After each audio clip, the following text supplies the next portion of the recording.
مخامخ شوي او لا هغه رحلت نه و کړی چې د روم او فارس تر کرشو پورې ورسېدل او دا جهاد د هغوی سره ټکر او تصادم سره مخامخ شو. پیغمبر علیہ السلام ہمارے عظیم رہنما ہیں. جہاد کے نتیجے میں سب سے پہلے انہوں نے حجاز پہ اپنا قبضہ جما لیا اور وہ دنیا سے رحلت ابھی نہیں فرما گئے تھے، حین حیات تھے کہ روم اور ایران کی سرحدات تک وہ پہنچ گئے تھے اور اسلام کے لشکر وہاں تک ان کو رسائی حاصل ہو گئی. 23 کلونو کې 23 سالوں میں پیغمبر اسلام نے اسلامی انقلاب اور اسلامی تحریک کو روم اور ایران کے سرحدات تک پہنچا دیا. لا یوه پیړۍ نه وه پوره شوې چې د دې ستر امت او ستر هیواد سرحدات په شرق کې تر هند پورې او د چین ترکستان پورې په غرب کې تر مراکش پورې په شمال کې تر اسپانیاو جنوب کې تر یمن پورې ورسېده. لا یوه پیړۍ نه وه پوره شوې. دا لوی ملک د اسلام تر بیرغ لاندې راغی. ابھی 1 صدی مکمل نہیں ہونے پائی تھی کہ اسلامی مملکت کے سرحدات مشرق میں ہندوستان اور چین تک، مغرب میں مراکش تک، شمال میں ہسپانیہ تک اور جنوب میں یمن تک اسلامی مملکت کی سرحدات پہنچ چکے تھے. د نړۍ فکری قیادت د مسلمانانو لاسته ورغی. علمی زعامت هم، سیاسی او نظامی برلاسی او عظمت هم په هیڅ میدان کې سیال او حریف و رقیب پاتې نه شو. امت مسلمہ ہر میدان میں آگے بڑھی، سیاسی میدان میں بھی، مذہبی رہنمائی کے میدان میں بھی اور فوجی فتوحات کے میدان میں بھی. امت مسلمہ کا پوری دنیا میں کوئی ثانی اور کوئی حریف نہیں رہا. پوری دنیا میں قیادت امت مسلمہ نے اپنے ہاتھ میں لے لی. د دې لوی امت او د دې ستر او پراخ هیواد چې په تاریخ کې څوک مثال او نظیر نشي وړاندې کولی، اقتصادي وضعیت یې هم دومره ښه چې په مرکزي سیمو کې داسې محتاج کس نه موندل کېدو چې زکات اخیستلو ته چمتو وي. تاریخ انسانی کے اندر امت مسلمہ کی کوئی مثال ہی نہیں ہے. اقتصادی میدان میں بھی اس امت کی قیادت قائم ہو گئی اور ایسے حالات تھے کہ اس ریاست کے اندر، امت کے اندر زکوٰۃ لینے والا کوئی نہیں تھا. اس طرح کی اقتصادی خوشحالی کا دور تھا. په سلګونو قومونه، زرګونو ژبو سره په دغسې یو ستر او واحد امت کې مدغم شول لکه د یوې کورنۍ غړي چې یو د بل په نسبت نه احساس د لوړوالي کولو او نه هم چا د اجنبیتوب احساس کولو. سینکڑوں قومیں، ہزاروں زبان بولنے والے وہ ایک گھرانے کی شکل اختیار کر گئے اور اس گھرانے کے اندر اس امت کے افراد ایک دوسرے سے کوئی اجنبیت وہ محسوس نہیں کر رہے تھے. یہ سارے ایک ہی لوگ بن گئے تھے، آپس میں یہ ایک دوسرے کے ساتھ جڑے ہوئے تھے. د امت قیادت هم د کلي په سطح هم، د هیوادونو په مستوا هم، د قومونو په سطح هم او د ټول امت په سطح هم مجاهدو زعامتونو ته په لاس ورغی. هر چا فقط یو مجاهد شخص د قائد و زعیم په توګه غوره کولو او دغه تر شا ودرېدل. امت کی یہ حالت ہوئی کہ گھروں اور بستیوں میں بھی، ممالک کی سطح پہ بھی اور عالمی سطح پہ بھی امت مسلمہ کے افراد کے ہاتھ میں قیادت تھی اور یہ مجاہد دنیا کے قائدین بن گئے. امت د الله تعالی په لار کې جهاد ته چمتو وو. عالم او حافظ مو مجاهد و. عالم مو تر ټولو زیات له خدای ویریدونکی او د جهاد په لور. دین د دنیا ترلاسه کولو لپاره وسیله نه وه. چا د دین په نامه اجوره نه ترلاسه کوله. د دین لپاره یې د سر او مال قرباني کولو ته چمتو و. عالم دین، حافظ قرآن، ہر کوئی ایک مجاہد تھا اور دین دنیا حاصل کرنے کا وسیلہ نہیں تھا بلکہ اور دین کی بنیاد پہ کوئی اجرت طلب نہیں کر رہا تھا. جہاد کے میدان میں ہر فرد آگے بڑھنے کی کوشش کر رہا تھا. د دین په نامه کومه خاصه مذهبي فرقه او طایفه هم نه وه. چا چې به تر ټولو نورو زیات په قرآن پوهېدو او په دین به پوه و، په جماعت کې هم امام و، په دفتر کې هم قائد و او په سنگر کې هم ضعیف. دین کے نام پہ کوئی فرقہ نہیں تھا. جو قرآن و سنت کا سب سے بڑا عالم ہوتا تھا، دفتر میں بھی وہی سربراہ ہوتا تھا، مسجد کے اندر بھی اور میدان میں بھی اس کے ہاتھ میں قیادت ہوتی ہے. د جماعت محراب مو هم د محراب په نامه یادېدو. چېرته به چې زموږ امام به د خلکو قیادت و زعامت په لمانځه کې کولو او د امامت لپاره به وړاندې کېدو، د هغه د ودرېدو ځای هم محراب یعنی د جهاد او مبارزې سنگر و. جہاد کے میدان میں جو قائد ہوتا تھا، مسجد کے محراب میں بھی وہی قیادت اور امامت کرتا تھا اور مجاہد مسجد اور محراب کے اندر بھی قائد تھا اور جہاد کے میدان میں بھی قیادت اس کے ہاتھ میں ہوتی تھی. او د لمانځه د امام د ودرېدو ځای مو د محراب په نامه یاد شوی. اور امام کے کھڑے ہونے کی جگہ کو محراب کے نام سے یاد کیا جاتا تھا. محراب یعنی د حرب میدان یعنی سنگر یعنی مورچلہ. محراب یعنی میدان جنگ، مورچہ. اور اس نام یہ محراب کے معنی ہی یہ تھے کہ یہ جنگ کا مورچہ ہے اور جنگ کے میدان میں ہے. یہاں جو کھڑا ہوتا ہے وہ جنگ کے میدان میں بھی قائد ہے. 14 پیړۍ مو په ټولې دنیا حکومت وکړ. تر ټولو ستر هیواد، ستر امت او لوړ عالی مدنیت مو درلود. 1350 سال تک ہم نے پوری دنیا پہ حکومت کی ہے اور ہماری تہذیب اور ہمارا تمدن یہ دنیا کی قیادت پہ فائز تھا. دنیا کی قیادت کا یہ تمدن اور تہذیب رہا. سیال مو نه درلود.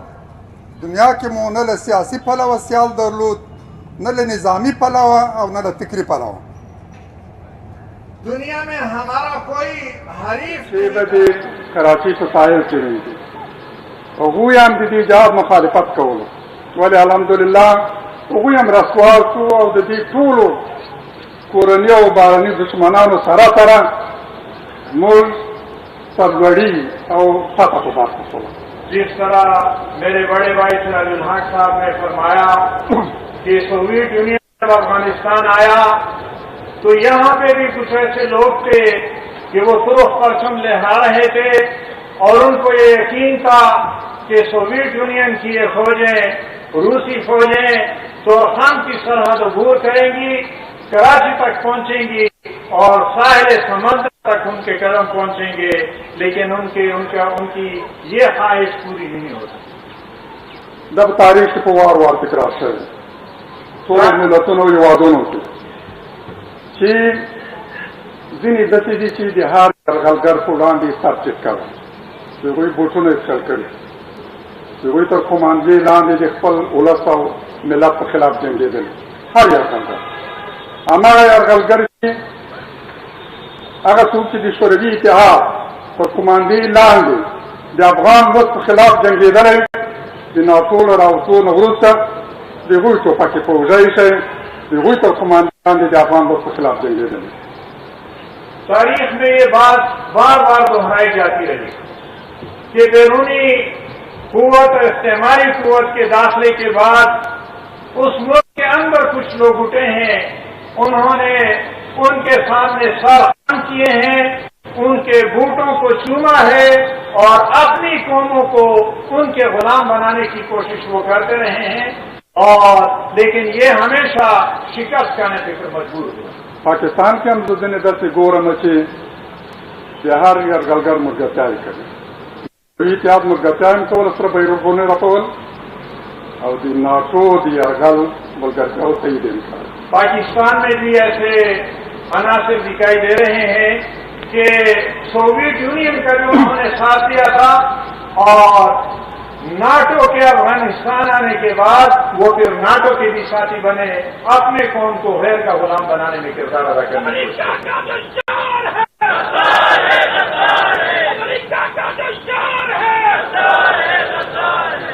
او که تاریخ ته رجوع وکړو، تل بېدینو چې په خدای باور نه وو، ملحدین، سیکولران، کمونستان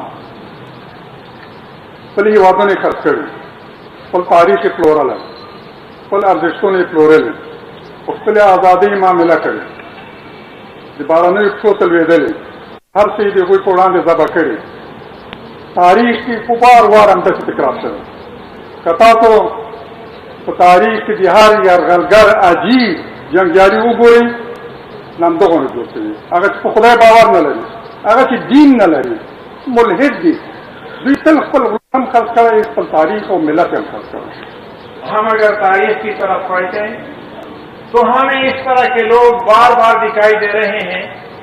وہ لوگ جو بے دین ہیں، جو سیکولر ہیں، جو ملحد ہیں، انہوں نے بیرونی حملہ آور کا ساتھ دیا ہے اور بیرونی حملہ آور کے لیے اپنے قوم کو زیر کرنے کی کوشش کی ہے. بیرونی حملہ آور کے قدموں میں لوگ گر پڑے ہیں اور بیرونی حملہ آور کے لیے اپنے لوگوں کو ذبح کرنے کے لیے انہوں نے ڈرے ہیں. او تاریخ په دې شهادت ورکوي کوم قومونه چې د یرغلګرو په وړاندې کلک او مستحکم ودرېدلي، هماغه خدای باور و دین درلودو، ایمان درلودو. اور تاریخ اس بات پہ بھی گواہ ہے کہ جو لوگ بیرونی حملہ آوروں کے مقابلے میں ڈٹ کر کھڑے ہوئے ہیں، ان کا مقابلہ کیا ہے؟ یہ وہی لوگ ہیں جو دیندار تھے، جو اللہ پہ ایمان رکھنے والے تھے، جو اہل دین تھے. انہوں نے بیرونی حملہ آوروں کا ہمیشہ ڈٹ کر مقابلہ کیا ہے اور ان کو کامیابی نصیب. افغانستان یې نږدې مثال دی، هماغه چې د شوروي ځواکونو په خلاف وجنګېدل، نن هم په سنګرونو کې هغوی پراته دي. دا جنګ هم نن هماغه مخ په وړاندې کوي. افغانستان اس کی اعلیٰ ترین مثال ہے. جو لوگ سوویت یونین کے خلاف لڑے تھے، آج بھی وہ مورچے میں ڈٹے ہوئے ہیں اور وہ اہل دین ہے، دیندار لوگ ہیں، اللہ والے ہیں، اللہ کے ساتھ تعلق رکھنے والے. دا ایمان دی چې انسان ته عزت ورکوي، عزت النفس ورکوي. دا ایمان دی چې له انسانه یو ازادي غوښتونکی مجاهد جوړوي. هغه چې ایمان لري تل به د پردیو جنګیالی وي. هماغه چې قرآن فرمایي الذین آمنوا یقاتلون فی سبیل الله والذین کفروا یقاتلون فی سبیل الطاغوت فقاتلوا اولیاء الشیطان ان کید الشیطان کان ضعیفا. یہ اہل ایمان ہی ہیں جو بیرونی حملہ آور کا مقابلہ کرتے رہے ہیں اور ڈٹ کر کھڑے ہوئے ہیں اور بیرونی حملہ آور کی خاطر اپنے لوگوں کو زیر کرنے والے وہ ملحد اور بے دین ہیں اور بالکل اللہ کے حکم اور قرآن پاک کی آیت کی مزاج کہ الذین آمنوا یقاتلون فی سبیل اللہ والذین کفروا یقاتلون فی سبیل الطاغوت. جو ایمان لانے والے ہیں وہ اللہ کے راستے میں لڑتے ہیں اور جو کافر ہیں، منکر ہیں، وہ طاغوت کے راستے میں لڑتے ہیں. څوک چې ایمان لري او یو ځل له خدای سره تعهد کړی چې له تا نه پرته بل چا ته نه رکوع کوم نه سجده، ممکن نه دی چې هغه د یرغلګر په وړاندې سر ټیټ کړي او د هغو پښو ته د سجده وکړي. جو اللہ پہ ایمان لانے والا ہو وہ اور جو اللہ کے سامنے رکوع اور سجدہ کرنے والا ہو، ممکن ہی نہیں کہ کسی بیرونی حملہ آور کے سامنے وہ جھکے اور بیرونی حملہ آور کو وہ تسلیم کرے. وہ ہمیشہ بیرونی حملہ آور کے سامنے ڈٹ کر کھڑا ہوگا. اس کا مقابلہ انشاءاللہ انشاءالله هغه ورځ به حتما راځي او که خدای کول ډېر ژر به راځي چې افغانستان آزاد وي، دا تپل شوې جګړه پای ته رسېدلي، په آزاد او مستقل افغانستان کې له جنګ فارغ افغانستان کې د افغانانو د خوښې اسلامي حکومت قائم شوی. انشاءاللہ وہ دن حتماً آنے والا ہے اور بہت جلد آئے گا کہ افغانستان کے اندر افغانوں کی پسند کی اسلامی حکومت قائم ہوگی، افغانستان جنگ سے پاک ہوگا، پرامن افغانستان، ایک اسلامی افغانستان انشاءاللہ وجود ہے. اور انشاءاللہ ورځ به مګور وشي صبر دي چې اسلامي حکومت وضعیت ډېر اثر دی، ډېر پریشان او دردونکی دی، داسې چې حتی ډېر اسلامي هېوادونه نن د اسلام او د مسلمانانو خلاف په جنګ کې لومړۍ کرښې ته ولاړ دي. سره له دې ټولو باور مو دا ده چې انشاءالله دا پیړۍ به د اسلام د عظمت پیړۍ وي. حتما به که خدای کول د اسلامي امت تېر مجد او عظمت یو ځل بیا یادو کېږي. اقول قولي هذا استغفر الله لي ولكم والسلام علیکم رحمۃ اللہ وبرکاتہ. اور انشاءاللہ العزیز ایسے حالات میں کہ کئی مسلمان ممالک وہ مسلمانوں کے خلاف برسر پیکار ہیں، لیکن مجھے یقین ہے کہ امت مسلمہ کی عظمت بحال ہوگی، امت مسلمہ کا وہ شاندار ماضی ایک بار پھر آئے گا اور انشاءاللہ العزیز امت دنیا کی قیادت کی مرتبہ فائز ہوگی. استغفر اللہ لی ولکم ولسائر. السلام علیکم ورحمۃ اللہ وبرکاتہ. اللہ تشریف رکھیے، ابھی ہم دعا بھی کروائیں گے اور بعد اعلان ہم مہمانوں کو کہیں گے کہ وہ محترم امیر جماعت کے ساتھ اب یہاں سے لے چلیں. اور چند اعلانات ہیں کہ ابھی دعا ہوگی اور جو ہمارے مہمان اکثر عیدگاہ کے شرکا ہیں انشاءاللہ نماز ظہر کے بعد ان کے لیے قیام کا اہتمام ہے، اور جو ہمارے معززین ہیں، مشاہد اعظام ہیں، علماء کرام ہیں، ان کا خاص طور پر شکریہ ادا کرتا ہوں.